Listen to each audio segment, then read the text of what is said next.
Our second plenary session for the day is Gender-Based Violence, a National and International Perspective. This is sponsored by the IPPF Humanitarian Program and organized by the SLMA. To lead this insightful discussion, we are honored to introduce esteemed moderator, Dr. Lahiru Kodituaku. Dr. Lahiru is a public health professional with a special interest in public health emergency management. He is currently employed at the National Dengue Control Unit, Ministry of Health in Sri Lanka. In his previous capacity as a humanitarian response manager at the UNFPA, he and his team was instrumental in delivering life-saving sexual and reproductive health and prevention of gender-based violence services to marginalized populations across Sri Lanka. He also serves as the chairperson, Strategy and Policy Committee of the FPA and honorary secretary of the SLMA. Please give a round of applause to welcome Dr. Lahiru to the stage.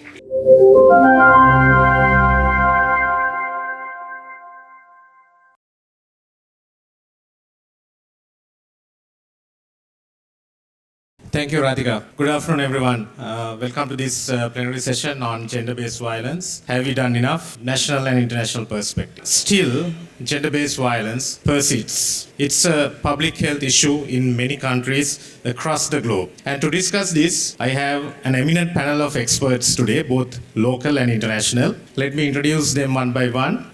We have Dr. Kalpana Apte, CEO of Family Planning Association of India. She's a prominent lead in sexual and reproductive health and also reproductive health rights. Dr. Apte's work involves policy advocacy and implementing large-scale SRHR services across India. And also she's expert in quality of care, contraceptive technology, and also expanding contraceptive options like implants and injectables. Madam, it's an honor to have you here. I think we have the prevalence of gender-based violence in Southeast Asia is more than the global average. To discuss this, I would like to invite Dr. Kalpana Apte.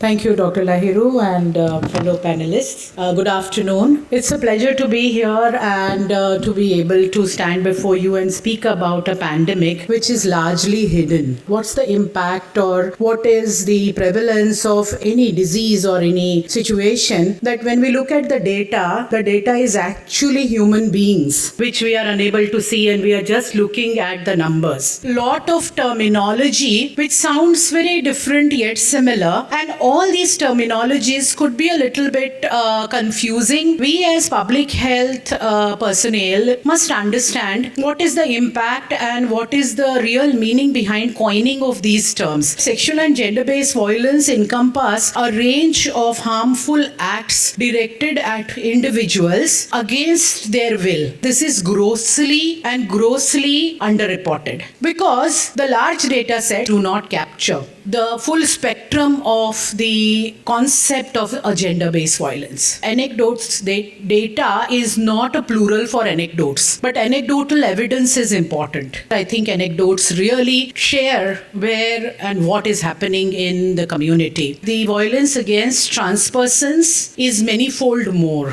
IPPF uses the terminology of sexual and gender-based violence because the sexual nature of SGBV is a pandemic which is a centuries-old pandemic. There are multiple forms of sexual and gender-based violence, and they could be physical violence. What happens in a healthcare facility is that somebody comes with a red eye or a broken lip or something which we do realize has come because of being beaten. However, as healthcare provider, I never thought that I had any role to play whatsoever in preventing or addressing the cause of that violence. I think that is really an opportunity missed. Sexual violence, rape is something that we all understand, but there are subtle forms, sexual nature in which sadomasochism is really celebrated or even understood well. Sadomasochism, only if it is in pairs, is something that is acceptable to both the partners, unless coercion is actually violence.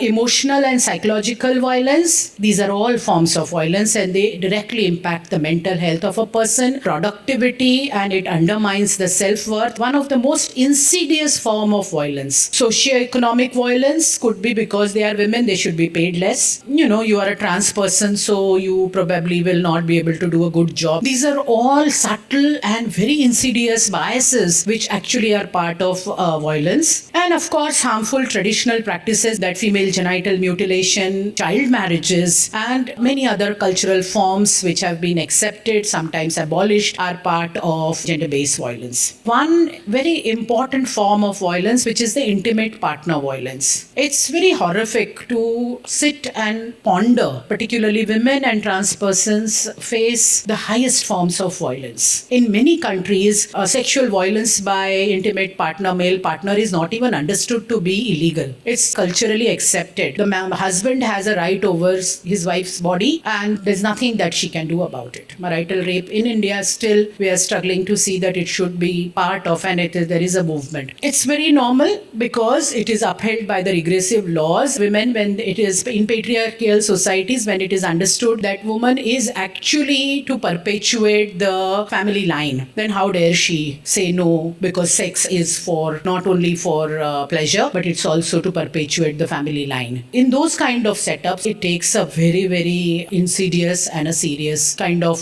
scale. There is a lack of protective laws, harmful gender norms, and stereotype. We must not think of gender binary. Unfortunately, we end up with only binary. Now, humanitarian crises are now on the increasing. The global prevalence, you can just see 38% in South Asia. Violence against women, you can say 38% women have died. SGBV in India, nothing much different from what I have spoken. There is a prevalence. However, there is also good news. Few states are showing decline in physical and gender-based violence in India. The recent large-scale National Family Health Survey. Thank you very much, Dr. Aptis. So, she highlighted very important facts, I think, grossly underreporting of cases of gender-based violence, and also the gender binary nature of reporting of gender-based violence. Next, we have a very familiar face for those who are in Sri Lanka working in the public health field, Dr. Netanjali Mapitigama, who is a board-certified consultant community physician and also the former program officer, national program officer on gender-based violence prevention at the Family Health Bureau. She has over 3 decades of experience in SRHR and also prevention of gender-based violence. Madam, it's an honor to have you here. Now I invite Dr. Netanjali Mapitigama to present her findings. Over to you, madam. Thank you, Lahiru.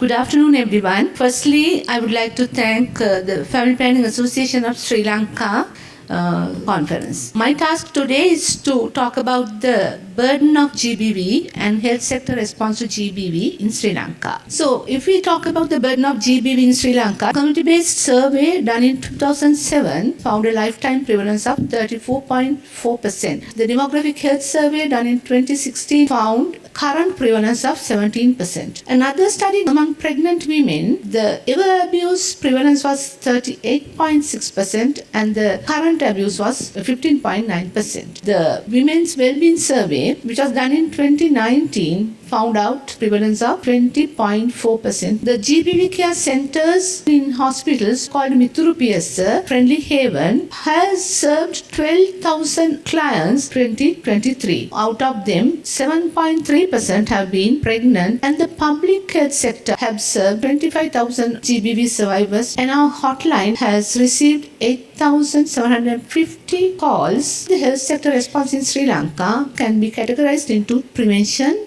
and response. And of course, there is a component in between which has prevention and response together. So with regard to prevention, although we have some programs which is targeting the newly married couples. So we provide a package of services, and one major component is creation of awareness to enable them to have a healthy marital life without violence. The section in the middle, public health staffs have a dual role. They have to cater for prevention and they have to identify the GBV survivors. With regard to the response, one major program is the hospital-based GBV care centers. At the moment, we have 90 centers right around the country. Services are provided by a trained medical officer and a nursing officer trained by the Family Health Bureau, and normally this center is placed at the OPD, and they provide emotional support to each and every client and also refer them for further services. Any client can just walk into the Mitru PSA, or they are being referred through the boards, units, clinics in the hospital from the field health workers outside and also the other service providers outside in the field. And the hotline, the Mitru PSA hotline, 24/7 national helpline, which was initiated in the COVID pandemic. The services are provided by trained medical officers and they provide the services in all three languages. With regard to way forward, maternal care package has been revised, and now we are planning to screen each and every pregnant mother for domestic violence thrice during the pregnancy and twice during the postpartum care using a questionnaire which has only 4 questions called HITS. Thank you. Thank you very much, Dr. Mahapitikam. I think she has highlighted several key issues and also several interventions where Sri Lanka has been successful, like the Mitru PSA and also the Mitru PSA hotline. Our next expert, Dr. Prabila Senanayaka, a Sri Lankan physician and also a global health leader in sexual and reproductive health rights, health and women's development, HIV/AIDS, and also she was a director and assistant director general of the IPPF, former assistant director general of the IPPF, and also former medical director of the Family Planning Association. She has also over 3 decades of experience in conducting different programs on gender-based violence, sexual and reproductive health. Madam, it's an honor to have you with us. Next, we will discuss about the contribution of non-governmental sector, NGO sector, and also the role of Family Planning Association Sri Lanka in addressing gender-based violence. Dr. Prabila Senanayaka, Madam, over to you.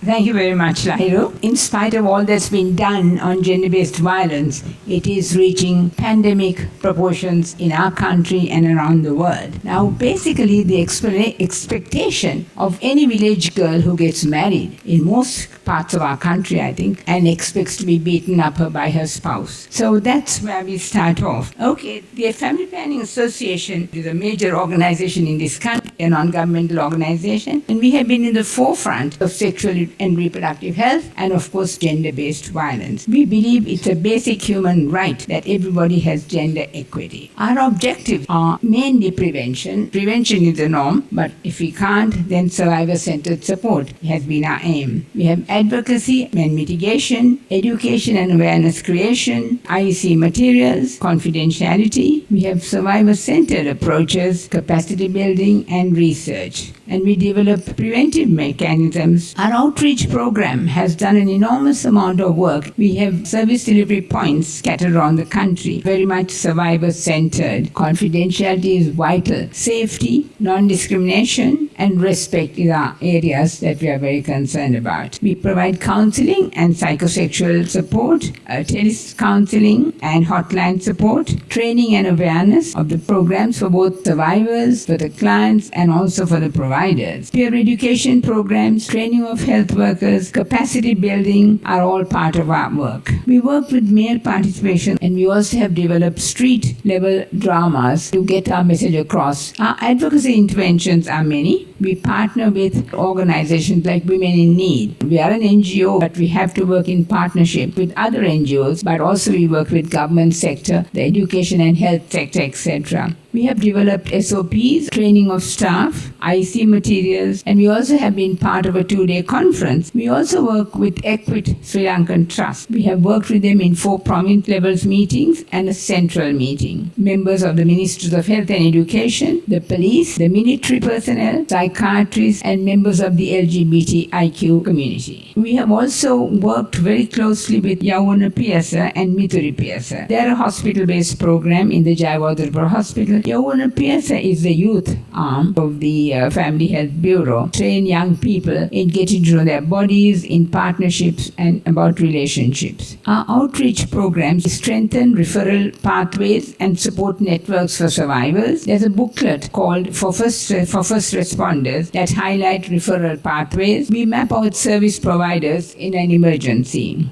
There are community awareness programs and engagement programs for disaster-prone districts. In disaster-prone situations, GBV is much more rampant, and training for FPA counsellors and staff is carried out in these situations. That's all I have to share with you about the Family Planning Association of Sri Lanka. There are many of our colleagues around, and I'm sure any of them will be able to answer questions, but I'll be very happy to be here too to talk to you. Thank you. Thank you very much, ma'am.